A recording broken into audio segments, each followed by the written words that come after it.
నాకు ఇటువంటి గొప్ప అవకాశమును అనుగ్రహించిన దేవాది దేవునికి నా యొక్క కృతజ్ఞతాస్తుతులు చెల్లించుచున్నాను.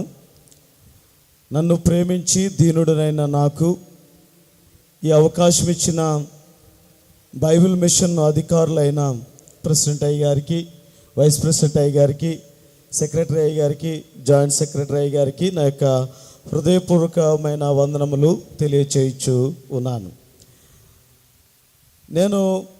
నాకు సమయం ఇచ్చారు అనగానే ఏం చెప్పాలి అని ఆలోచన చేసుకున్నప్పుడు నేను రీసెంట్గా ఒక ఆర్టికల్ చదివాను. PEW అనే ఒక అమెరికన్ సంస్థ జెన్జీ, ఈ యొక్క ఎక్కువగా టెక్నాలజీ పెరిగిపోతుంది, AI టెక్నాలజీ ఉన్న ఈ కాలంలో మనుషులు వారి మత విశ్వాసాల మీద రీసెర్చ్ చేశారు. వారు రీసెర్చ్ చేసినప్పుడు వారు కనుగొన్నది ఏమిటి అనగా, ప్రపంచ జనాభాలో ఎక్కువ మంది క్రీస్తు మతము మీద లేకపోతే క్రీస్తు మీద విశ్వాసమును ఉంచి ఉన్నట్లుగా కనబడుతున్నారు. తరువాత స్థానంలో ఇస్లాం మతం మీద వారు ఎక్కువ ఆసక్తి కలుగుచున్న వారిగా ఉన్నారు. 2025లోనే ఈ రీసెర్చ్ పోయిన సంవత్సరమే జరిగింది. అయితే అనూహ్యంగా 3వ స్థానంలోనికి వచ్చేసిన జనాభా ఏమిటంటే, దేవుడు లేడు, దెయ్యము లేదు, అసలు దేవునితో పని లేదనే నాస్తికులు, ఎథియిస్టులు 3వ స్థానానికి వచ్చివేశారు. ఆ 3వ స్థానానికి వచ్చిన ఈ నాస్తికులలో ఇంకొక భావన ఏమిటంటే, ఎవరైనా ఒకటే, ఏ దేవుడైనా ఒకటే, ఎక్కడికైనా వెళ్ళొచ్చు అనే ఒక వింత ఆలోచనలోనికి ఈ ప్రజలు ఉన్నారని ఈ సంస్థ రీసెర్చ్ ద్వారా తెలిసింది. ఇప్పుడు ఎలాగైతే ఈ జెన్జీలో AI టెక్నాలజీ వాడుతున్న సమయంలో భక్తి లేని జనముగా ఎలాగైతే ఉన్నారో, పూర్వము ప్రవక్తల కాలంలో కూడా భక్తి తగ్గిపోయిన కాలంలో ఏదైనా ఒకటే, ఎవరినైనా పూజించవచ్చు అనే ఒక ఆలోచనలకు ఇశ్రాయేలు ప్రజలు వచ్చేసారు. అది క్రీస్తు పూర్వము 600 సంవత్సరములో. ఆ సమయములలో ఇశ్రాయేలీలను పరిపాలిస్తున్నది ఆహాబు రాజు. యెజెబెలును, అన్య స్త్రీ అయిన యెజెబెలును చేసుకున్నది బట్టి ఇశ్రాయేలు ప్రజల్లో మీరు యెహోవాను పూజించవచ్చు, 2 బయలును కూడా పూజించవచ్చు అనగానే ఈ ఇశ్రాయేలు ప్రజలు 2 తలంపులుగా, అటు ఇటు 2 తలంపులుగా కలిగి ఉన్న సమయంలో దేవుడు ఒక ప్రత్యేకమైన ప్రవక్తను తీసుకుని వచ్చినాడు. ఆ ప్రవక్తయే ఏలియా. ఈ ఏలియా ప్రవక్తను గూర్చి దైవజనుడు దేవదాసయ్య గారు చెప్పిన మాట, ఆయన అగ్ని ప్రవక్త అని చెప్పి ఉన్నారు. అగ్ని ప్రవక్త అని ఆయనకి పేరు పెట్టి ఉన్నారు. బైబిల్ గ్రంథములో యేసు ప్రభువు పుట్టక ముందు 841 సంవత్సరములో, అంటే క్రీస్తుకు ముందు 841 సంవత్సరం క్రితము ఈ ఏలియా ఆయన పనిచేసి ఉన్నాడు.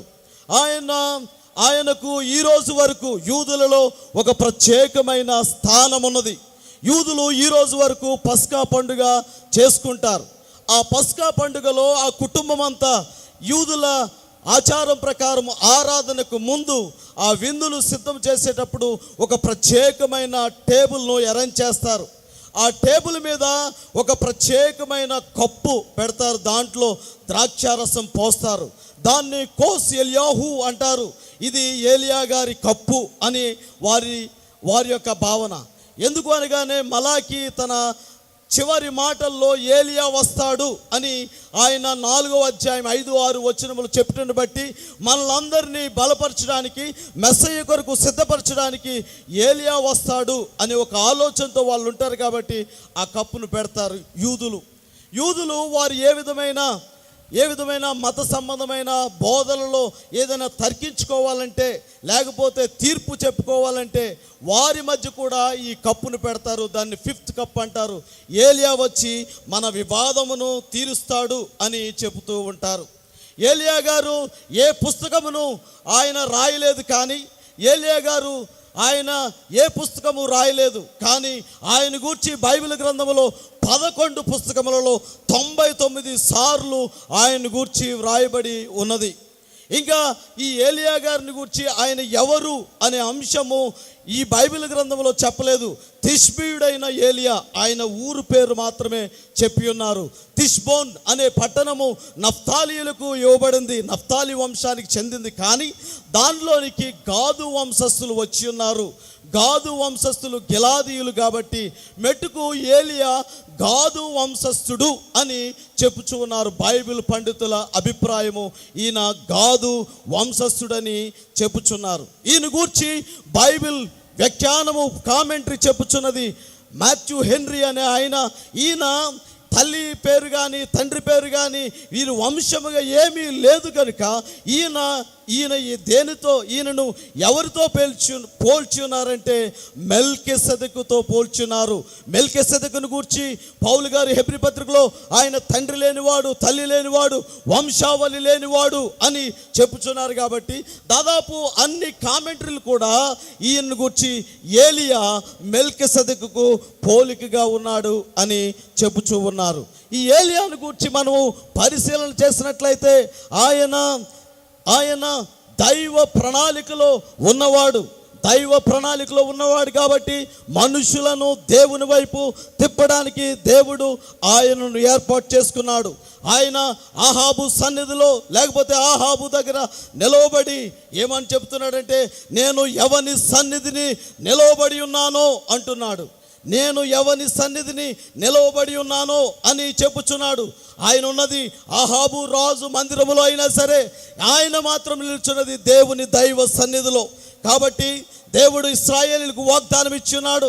ఎర్ర సముద్రము అడ్డురాగా ఈ కుడి ప్రక్కకు చూస్తే పిహాహిరోతు సూదంటి రాళ్ళు ఉన్నాయి, ఈ పక్కకు చూస్తే ఎడమ ప్రక్కకు చూస్తే మిగ్దోలు జారి పడిపోయే నేల, వెనుకకు చూస్తే 600 రథముల మీద ఐగుప్తీయులు వారు తరుముచు ఉన్నారు. ఎదురు చూస్తే ఎర్ర సముద్రం. అప్పుడు వారు దేవుని వైపు చూశారు, దేవుని సన్నిధి వైపు చూశారు. దేవుని వైపు చూడగా దేవుడిచ్చిన మాట, నా సన్నిధి మీకు తోడుగా వచ్చును అనే మాటను వారు పట్టుకుని సాగిపోవుడు అనగానే అక్కడ నుంచి దేవుని సన్నిధి వారితో ఉంటూ ఉన్నది. కాబట్టి దేవుని దైవ సన్నిధిలో ఎవరు నిలబడతారో, ఎవరు మోకరిస్తారో వారు అనేకమైన గనుల మధ్య, రాజుల మధ్య నిలవబడతారని దేవుని యొక్క వాక్యం ద్వారా మనం తెలుసుకోగలం. అందుకనే దానియేలు ఆయన దేవుని సన్నిధిలో మోకరించాడు కాబట్టి ప్రపంచ చరిత్రలో 4 రాజుల చక్రవర్తుల దగ్గర ఆయన ప్రధానమంత్రిగా చేసి ఉన్నాడు. కాబట్టి దైవ సన్నిధిలో ఉన్న ఏలియా మనకు దేవుని ప్రణాళికలో ఉన్నవాడు. మనమును అలాగే దేవుని సన్నిధిలో గడిపే వారముగా ఉండాలి. రెండవది, ఆయన అద్భుతమైన రీతిగా పోషింపబడిన వాడు. మనకందరికీ తెలుసు, కేరీతు వాగు దగ్గర కాకులు ఆహారము తెచ్చి ఉన్నాయి. కాకులను ఓరిబీమ్స్ అని అన్నారు. వారి యొక్క మనస్తత్వాన్ని బట్టి ఓరిబీమ్స్ అనే పదాన్ని ఇచ్చి అరేబియన్స్ అంటారు కాకులను. ఈ కాకులు ఆహారము తెచ్చుట అది వీలు కాదు, కానీ దేవుడు కాకులకు ఆజ్ఞాపించి డాన్ అండ్ డస్క్, ఉదయము సాయంత్రము దేవుడు ఏలియా గారిని పోషించాడు. అలాగే ఒక అన్యుల దేశంలో, సీదోనియుల దేశంలో సారెపతి ఊరిలో దేవుడు ఆహారం సిద్ధపరిచాడు. ఏలియా, ఈ వాగు దగ్గర నీళ్ళు ఎండిపోయి కాబట్టి నీకు ఆహారం చెప్పడానికి నేను ఆల్రెడీ సిద్ధము చేసి ఉన్నాను అనగా, ఇక్కడ యెజబెలు రాణి యొక్క మేనమామ పరిపాలన చేయుచున్న ప్రాంతము ఈ సారెపతు. ఆ యొక్క ప్రాణభయంతో ఉన్న ఏలియా గారు అయినా సరే అక్కడికి వెళ్ళగా దేవుడు అద్భుత రీతిగా ఆయనను ఆ యొక్క విధవరాలను పోషించుట మనము చూస్తున్నాం. ఇంకా మనం చూసినట్టయితే పరలోకము నుంచి దేవదూత వచ్చారు, ఆహారం ఇచ్చారు, కాల్చిన అప్పము, నీలబుడ్డి ఇచ్చారు. అద్భుతమైన రీతిగా పోషించాడు దేవుడు. దేవుని సేవకులను కూడా అద్భుతమైన రీతిగా పోషించుట మనము చూస్తూనే ఉన్నాము. మూడవదిగా మనం చూసినట్లయితే ఏలియా మహారోషము కలిగిన ప్రవక్త అని. ఆయనే, దేవా నీవు ఇక్కడ ఏం చేయించున్నావంటే, నేను నీ పక్షమున మహారోషము కలిగి ఉన్నాను అని 19వ అధ్యాయం 10వ వచనంలో చెప్పుచున్నాడు. అందుకే ఈయన గూర్చి చెప్పుచున్న మాట, ఫైర్ ప్రొఫెట్, అగ్ని ప్రవక్తగా ఈయన ఉన్నాడు. ఈయన గూర్చి యాసిటస్ అనే ఒక ఆయన ఏమని చెప్పుచున్నాడంటే డబుల్ హ్యాండెడ్ ఇంజన్ అని చెప్పుచున్నాడు. ఇంకొక కామెంటరీ ఈ ఏలియా గారిని గురించి చెప్పుచున్న మాట ఏంటంటే బర్నింగ్ టార్చ్, వెలుగుచున్న లేకపోతే మండుచున్న కాగడ అని, దేవుని కొరకు రోషము కలిగి నిలబడిన వ్యక్తి అని ఏలియా గురించి చెప్పుచూ ఉన్నాడు.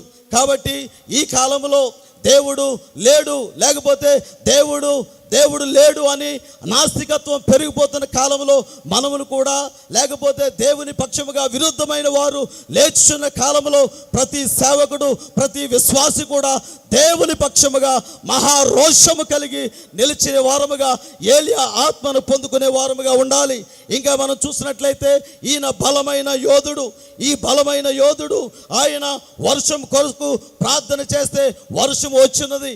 దైవజనుడు దేవదాసయ్య గారు ఏలియా గారి గురించి ఎన్నో ప్రసంగములు చేసి ఉన్నారు. జ్ఞాతవ్యము 2వ భాగంలో ఏలియా ప్రార్థన అని ఆ యొక్క అంశములో ఏలియా కలిగి ఉన్నాడు. ఏమిటి? ఏలియా ప్రార్థన గురి కలిగి ఉన్నాడు. గిరి ఎక్కాడు, ప్రార్థన పురి పెట్టాడు, వర్షము సిరి కురిసింది, దేశమంతా సరి అయిందని వర్షము కొరకు ప్రార్థన, తరువాత అగ్ని కొరకు ప్రార్థన. ఆయన అగ్ని చేస్తే కర్మేలు పర్వతం మీద అగ్ని కురిసింది, అహజ్య కాలంలో అగ్ని కురిసింది. తరువాత ఆయన ప్రార్థన చేస్తే పోయిన ప్రాణము తిరిగి వచ్చింది. ఈ పోయిన ప్రాణము తిరిగి వచ్చుట ఈ యొక్క సారెపతు తల్లి గారి యొక్క కుమారుడు ఆయన చనిపోగా ఏలియా ఆయన మీద ఆరచాపి లేకపోతే చేయి వేసి ప్రార్థన చేయగా ఇదిగో పోయిన ప్రాణము తిరిగి వచ్చింది. ఇదే బైబిల్ గ్రంథములో, లేకపోతే బైబిల్ గ్రంథంలో మొట్టమొదటిగా మరణము నుంచి లేపబడినట్లు రికార్డ్ చేయబడిన అంశము. అందుకనే ఫోర్డ్ మెడెక్స్ బ్రౌన్ అనే ఆయన ఈ యొక్క చాలా ప్రపంచ చిత్రకారుడు, ప్రఖ్యాతిగాంచిన చిత్రకారుడు ఏలియా గురించి ఒక చిత్రమును గీశాడు. అదేంటంటే పై గదిలో నుంచి ఈ యొక్క ఆయన ప్రార్థన చేసి బ్రతికించిన ఒక కుమారుని ఎత్తుకొని వస్తున్నట్లు, మెట్లు దిగుతున్నట్లు ఈ చిత్రమును గీశాడు ఫోర్డ్ మెడెక్స్ బ్రౌన్ అని ఆయన. ఈ చిత్రము ఈ రోజు వరకు విక్టోరియా ఆల్బర్ట్ మ్యూజియం లండన్లో ఈ చిత్రము ఉన్నది. కాబట్టి ఈయన గొప్ప బలమైన ప్రార్థనాపరుడు. కర్మేలు కొండపై ప్రజల మార్పు కొరకు ప్రార్థన చేశాడు. హోరేబు కొండపై తన కొరకు ప్రార్థన చేశాడు. ఇక మనం చూసినట్లయితే ఏలియా పునర్నిర్మాణకుడు. ఇదిగో అప్పుడు దాకా ఆగిపోయింది. ఇశ్రాయేలు దేవుణ్ణి ఆరాధించడం మానివేశారు. కానీ ఎప్పుడైతే ఏలియా అగ్నిని రప్పించి బలిపీఠము అక్కడ మీద బలిపీఠం మీద ఉన్న ఆ యొక్క బలిని అర్పించాడో, మరలా ఆయన రాళ్లను పోగు చేసి ఈ యొక్క బలిపీఠమును పునర్నిర్మించినట్లుగా మనం చూస్తున్నాం. ఆయన పునర్నిర్మాణకుడు. ఇశ్రాయేలులో ఆగిపోయిన ఆరాధనను మరలా పునర్నిర్మించాడు. మనము కూడా ఇదిగో చాలామంది ఆరాధన అంతస్తులోంచి, ఆదివారపు అంతస్తులోంచి తప్పిపోతూ ఉంటే మనము ఏలియా వలె అందరిను ఆరాధనకు నడిపించే వారముగా, దేవుని ఆరాధించే వారముగా ఉండాలి. తర్వాత భక్తి కోల్పోయిన అంతస్తు, కోల్పోయిన ప్రార్థన అంతస్తు, కోల్పోయిన వాక్య జ్ఞానము అంతస్తు, వాటన్నిటిలో పునర్నిర్మించే విధముగా ఏలియా వలె పని చేయాలి. నెహెమ్యా ఏ విధముగా అయితే పడిపోయిన గోడను నిలవబెట్టి దేవునికి స్తోత్రము గానము చేయుదమని ఇదిగో ఆ గోడ ప్రతిష్ఠ రోజున యవనస్తులందరినీ గోడ ఎక్కించి పాట పాడించాడో, అలాగే మనము కూడా పడిపోయిన ప్రార్థనా స్థితిలో నుంచి, పడిపోయిన వాక్య స్థితిలో నుంచి, పడిపోయిన ఆత్మీయ అంతస్తులో నుంచి వారిని మనము మళ్ళా నిర్మించే వారముగా మనం ఉండాలి. తరువాత ఈయన ఖండితమైన ప్రవచనాత్మ కలిగిన వాడు. నాబోతు విషయంలో ఇదిగో ఆహాబుతో చెప్పి ఉన్నాడు, నువ్వు నాబోతును చంపించావు, నాబోతు రక్తం కుక్కలు నాకింది, నీ రక్తం కూడా కుక్కలు నాగుతాయంటే నిజంగా అది జరిగింది. అంతే. ఇక్కడ మనం చూసినట్లయితే ఈయన ఖండితమైన ప్రవక్తగా, ఖండితమైన వాక్యమును బోధించేవాడుగా ఉన్నాడు. మనము మనుషులు మెప్పించడానికో లేకపోతే మనుషుల యొక్క మెప్పు పొందడానికో వాక్యమును కాకుండా ఏలియా వలె ఖండితమైన బోధ. నీవు నాబోతును చంపించేసావు, నాబోతు రక్తం కుక్కలు నాకిని అని చెప్పగా ఎలాగైతే జరిగిందో అలాగే ఈ యొక్క ఆహాబు కొడుకు అహజ్యా ఆయన మేడ మీద నుంచి పడిపోయాడు, నడుము విరిపోయింది, మంచంలో ఉన్నాడు. ఎక్రోను దేవ దగ్గరికి పంపించినప్పుడు, బయల్జెబూల్ దగ్గరికి పంపించినప్పుడు ఏలియా ఎదుర్కొన్నాడు. ఏలియా ఎదుర్కొని, మీరు ఎక్కడికి వెళ్తున్నారంటే బయల్జెబూల్ దగ్గరికి వెళ్తున్నామంటే, ఇశ్రాయేల్లో దేవుడు లేడు అనుకుంటున్నారా? ఇదిగో మీ రాజుతో చెప్పండి, ఆయన మంచంలో ఉన్నవాడు మంచంలో చచ్చిపోతాడు అని ఎంత ఖండితముగా చెప్పాడు. ఆయన ఎలాగుంటాడు అని ఈ రాజు అడిగితే ఆయన ఒక తోలుదట్టు కట్టుకున్నాడు. ఆయనకు ఉన్నదేంటి, ఒక దుప్పటి కప్పుకున్నాడు. అదే ఆయన. ఏమీ లేని ఏలియా, ఏమీ లేదు ఏలియా గారి దగ్గర. ఆయన తల్లిదండ్రులు ఎవరో తెలియదు. ఆయనకు ఉన్నది ఒక దుప్పటి మాత్రమే, ఒక తోలుదట్టి మాత్రమే. కానీ ఆయన మాట ఖచ్చితంగా ఉంది, ఆయన మాట ఖండితముగా ఉంది. ఆ ఖండితమైన ఈ మాట మనం చూసినట్లయితే, ఇదిగో ఆయనలోకి ఆ ఖచ్చితత్వము ఎలాగూ వచ్చిందంటే దేవుని నుంచి. కాబట్టి మనం చూసినట్లయితే మనము కూడా ఖండితమైన బోధలు ఖండించము, బుద్ధి చెప్పుము అని పౌలు చెప్పుచున్నాడు. 7వదిగా మనం చూసినట్లయితే ఆరోహణమైన వాడు ఏలియా. అగ్ని రథములు వచ్చి ఏలియా గారిని తీసుకుని వెళ్ళిపోయినాయి. అగ్ని రథములు వచ్చి మనలను మేఘరథములు వచ్చి తీసుకుని వెళ్తాయి. అందుకనే ఇదిగో ఏలియా గారికి ఉన్న అంతస్తుని గురించి చెప్పుచు దైవజనుడు దేవదాసయ్య గారు జ్ఞాతవ్యము 2వ భాగంలో రూపాంతర కొండ దర్శనం యొక్క వివరణ అనే అంశంలో చెప్పారు. ఏలియా గారే ఎందుకు వచ్చారు, మోషే గారు ఈ యొక్క పర్వతం మీద ఎందుకు వచ్చారు అనగానే, మోషే గారు యేసు ప్రభు గారికి నమస్కారం చెప్పడానికి వచ్చారు. దేవా, ఇదిగో నేను రాసిన ధర్మశాస్త్రములన్నింటినీ తూచా తప్పకుండా నీవు నెరవేర్చావు, అందుకు నీకు నమస్కారములు అంటూ అని నమస్కారం చెప్పడానికి మోషే గారు వచ్చారంట. ప్రవక్తలందరి తరపున ప్రవక్తలు ప్రవచించిన వారి, ఇదిగో ఆ మెస్సయ్య వస్తాడు అనే ప్రవచనము నెరవేర్చావు అని, ఇదిగో నేను ప్రవక్తలందరి తరపున నేను వచ్చానని ఏలియా గారు వచ్చి ఉన్నారు. ఏలియా గారు వచ్చి ఆయన మొదటి రాకడలో ఏలియా ఆత్మ జాన్ ద బాప్టిస్ట్ ఇచ్చు యోహానులోనికి వచ్చినవి. అందుకనే డెక్స్ బైబిల్లో 14 పోలికలు ఏలియా గారికి బాప్తిస్మిచ్చు యోహాను గారికి ఉన్న పోలికలు చెప్పి ఉన్నారు.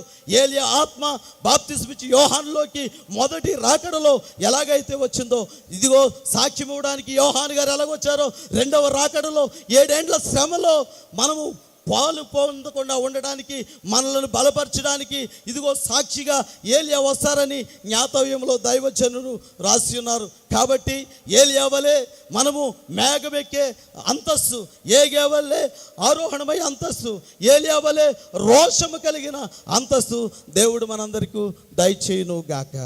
ఆమేన్. ఇంత అమూల్యమైన సమయం ఇచ్చిన అధికారులైన అయ్యగారికి వందనాలు తెలియజేస్తాను.